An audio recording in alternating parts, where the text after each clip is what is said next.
It all started as an idea, and now it has become a global movement.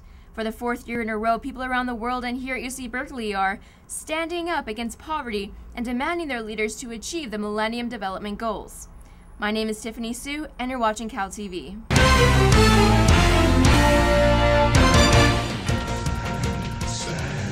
Last year, the worldwide support group called Stand Up, Take Action achieved the Guinness record for the largest single coordinated movement of people. Over 116.9 million people in over 7,000 events participated in standing up around the globe. This year, the stand-up counter is totaling to over 8,000 events, one of which took place last Friday night at UC Berkeley. Amnesty International hosted an event right on campus to educate and bring awareness about the UN Millennium Development Goals.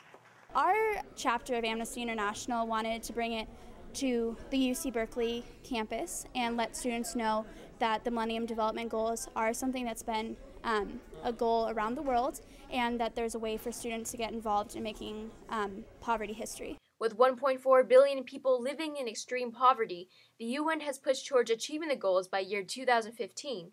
These 8 goals aim to reach a spectrum of much-needed services and fix the wide, unequal distribution of the world's resources.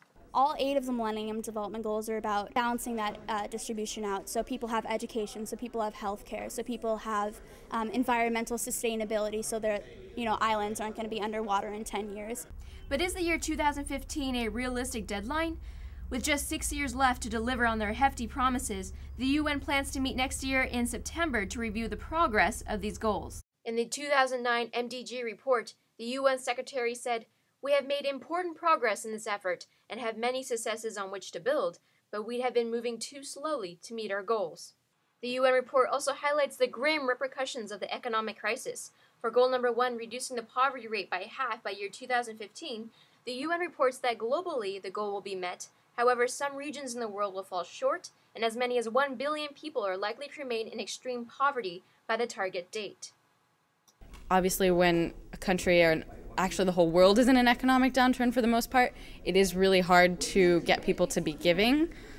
But at the same time, I think that in the long term, it could be good in that it'll get people to start looking at problems not to be solved as throw money at it, but to really be creative and look at what can I do, what type of businesses can I start, how can I run my business so that they're economically conservative and beneficial to me, but they're also helpful to other people. So we're actually writing to Ghirardelli's chocolate to ask them to use fair trade chocolate, which helps small farmers earn a living wage and reduce poverty, obviously.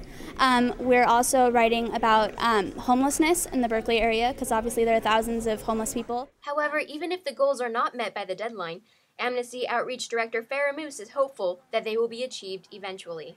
Is that these goals are, the sheer fact that they're there is showing the entire world that we're acknowledging that poverty can become history. Whether it's in 10 years, whether it's in 20 years or 50 years, I don't know, but at least I personally believe that it is doable within my lifetime.